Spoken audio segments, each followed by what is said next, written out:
Eto, poštovani slušalci, ja htio kažem da je ova emisija...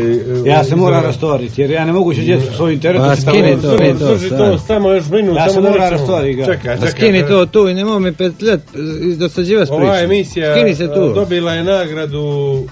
Jest, evo to se, zaboravili smo da se pohvalimo. Baš ova večerašnja emisija dobila je nagradu, priznanje... Kao da od svih emisija trenutno što idu na Crnoj Gori, ali u Crnu Goru samo za od Agencije za radiodifuziju. Najbolja emisija trenutno u Crnoj Gori koja sad ide. Koja trenutno samo od 12 do 1,5, ova je najbolja. A među 5 u regionu. Pa onda ide budilnik. Sad su dolazili, donijeli smo nam poklon četu jednu. Čebad. Ja mislim da bi možda u naponu snage trebalo da bataliju. Za 1-2 godine. I tada će biti napon snage. Ja mislim isto tako. Snaga, što ti kažeš kao predsjednik. Pa ja ću sigurno predložiti amandmanski da mi to završimo i ranije. Da ne čekamo u 2012. u studiju. Stvarno. No barem doma da si... Ja mislim da će biti smak svijeta. Ne može ova žena znat nikako. Pametnije naček. Pametnije.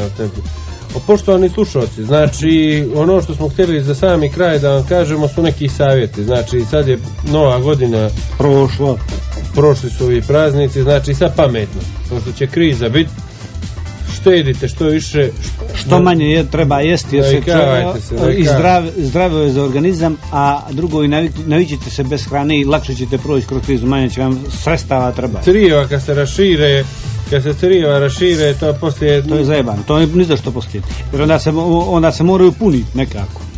Tako da što više odmarajte, probajte na posao da se ne nervirate, ako vas nervira šef ili neko tako, raznesite ga stvarno, kako vas novom po glavi. Nisam ja za te nasilne metode, ja mislim da treba širiti ljubav. Znam, no ako te šef maltretira. Ništa, samo poruke ljubavi mu upućivati. SMS da mu pišu. Ne mislim te poruke, nego jednostavno osmijehom protiv njegovog... Jesi li neka ti pisao SMS nepoznato, mislim da ti znaš ko je ta djevojka, da ti šalješ, a da ona ne zna tvoj broj, da je maltretiraš, lepa si. Ne boga mi nikad. Lepa si. Ti si pisao onoj ženi, udatoj ženi si pisao. Ti i sakriješ broj pa je zoveš, je? A svašta, ali pazi. Jeste li se našli vi gore? Ne boga mi nikad. Ne, pravo ti kažem. Ona je bila pristala, he? Ja sam bio za taj cybersex. Bio sam uvijek raspoložen, uvijek ću biti raspoložen za taj cybersex. Čekaj, ona je bila pristala? To ti je... Ti sad snimaš onom kamericom i šalješ? Ja se snimam, stavim kamericu na kompjuter. Na spolovilo i snimaš? Raspučim košulju i prikači se na čat. Snimiš spolovilo i šalješ? I šibam, razumiješ? I kako odgovaraju uglavnom? Uglavnom su pozitivne reakcije.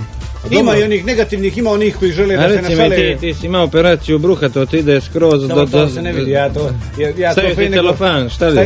Stavio sam onaj... Cigar staviš. Ili cigar, nešto stavim da stoji tu prilikom snimanja, da se jednostavno pokrije ta nedostatak. Da li si ti radio onog, mislim da si, dijete ti se igra, a ti se snimaš kamericom? Pa i to se radi, pa to je prirodna stvar, razumiješ.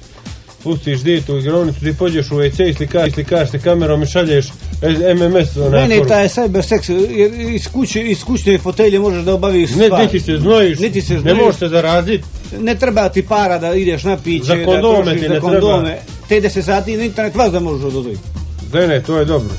Pa da znaš da je možda jedna dobrih ideja da se otvori javna kuća, mislim legalno da se otvori ogromna javna kuća. Preko 6000 kreveta. U Budu. Bilo će. Ja nikad nisam, vidiš, u životu vas da sam bio miran, nikad nisam imao da ljubav, niti bih. Jesi trčao kad pred rudu? Jesam 2-3 puta, ali nisam htio nikad to da platim. To me baš interesuje kako to izgleda. Ti daš pare i ona se skine gola, jel? A se zaista što želiš? Sve. Onda se mora skinuti. Ona se skine gola. Pa ja sam imao... Pričaš i što s njom? Pa pričaš, mora... Ona ti priča lepi, zadovoljiću. Nisam ja nikad to iskustvo imao. A bi li volio? Hoćeš i da skupimo ima neki otpor. Ili da skupiš hrabrost da odeš. Skupiš hrabrost, da te pošaljemo u Beograd, dosta ti jedno 50 eura, se vratiš kao čovjek. Ima neki otpor. Jer ne znaš što bi mi rekla. Ona priča lepi, sigurno. Sigurno priča, a mu u sebe se smije, iđo ga ja. Iđo ga gnjiloga. Skini gaće lepi. Ko mi posla ovoga? Skini gaće lepi. Neću, odustajem od tega projekta. Što bi ti falilo? Pa neću, brate. Bili se stidio sada da pođeš, ti si oženjeni čovjek. Bili se ti stidio da se skineš sad go pred tuđom ženom.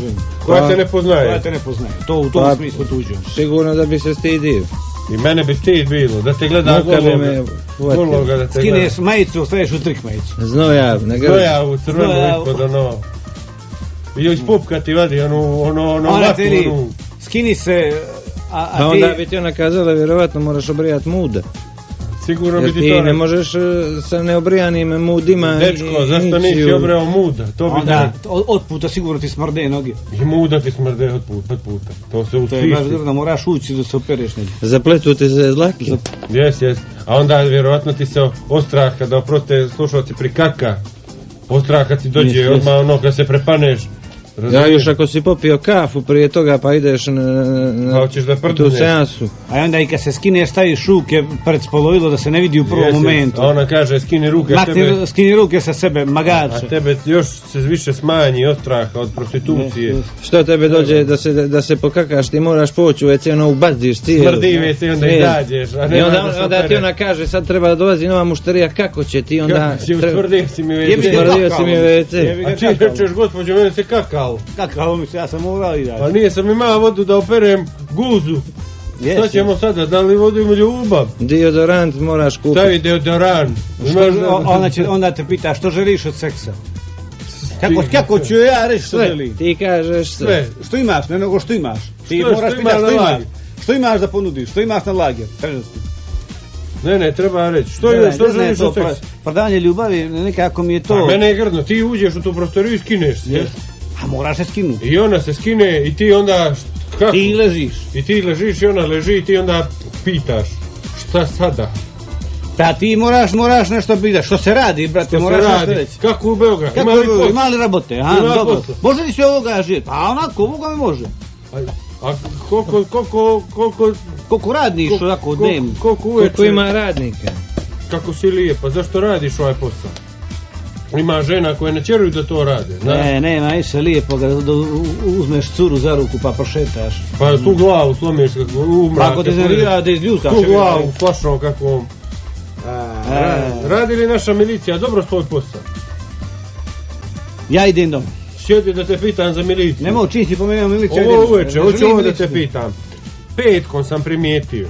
Niđe milicije po ovih puteva nema, pošto mi dolazimo Cetinje pod nosu, svi u grad da uzmu pare od pijanaca ovih i dozvole da im uzmu. Ili slušaju emisiju. Za kriju se slušaju emisiju.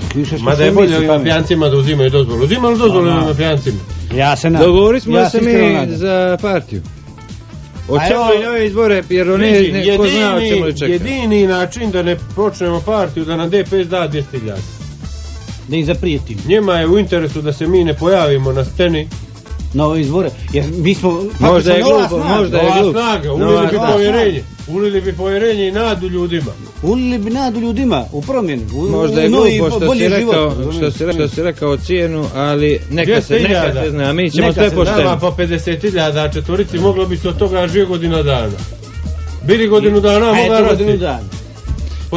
Što vam je to je 4 vozila ovoga Boško. To su stvarno 4 vozila i to vozila rudnika. Možeš misliti kakva su ova vozila jakih firma. Evo ovako, znači Milo, javno 200.000 nećemo učestvovati. I PDV. A kod je preko računa? Ali bolje bi bilo keš. To je znači 17%. Računaj, to je na 200.000, 17 po 34.000. 234.000. I ti si miran. I glasat ćemo za DPS. Znači naš četvorice i naše familije. Ne, možda nećemo, i lične karte onda je. 234.000 dobijate lične karte od nas i od... Od moju familiju mogu da će rad ženu. I ja. Hvala ženu mogu. Može ti Gaja. Ja ću se potruditi da načeram 2 člana familije. Eto. 236.000, neka stavi. Dovoljno isto jednog ili dvoje neka načera. Ma i za 200.000 bi mi to uradili, bez PDV-a, pa da mi platimo PDV. Ovo je neka početna akcija. Nije početna, da se dogovorimo, nije početna. Ja neću da se ispod te cijene, ja neću. Nema trgovine. Političke trgovine već odmah nema. Političke trgovine nema, znači ispod 50.000 neću da znam. Ne, da bar godinu preživiju. Jer će kriza biti. Stvarno, kad mogu svi ovi uzima po 100-200.000, evo ih u parlamentu ih ima, sad ih ima sigurno 30-40 ljudi. Mi radimo 20 godina. 300.000. Mi radimo 15 godina, Milo, čovječe. Što ti misliš za 200.000 možeš da nas sluši? I PDV, 300.000 i PD 17%, 351.000. Jer pazi, ako se budeš nečka, di ćemo sad još na pola milijuna. Na pola milijuna. Bolje ti je da s mirom završimo ovo. Jasno to. Poštovani slušalci, mi sad idemo, treba se nešto dogovaramo. A vi ostajete u rasejanju. Prijatno.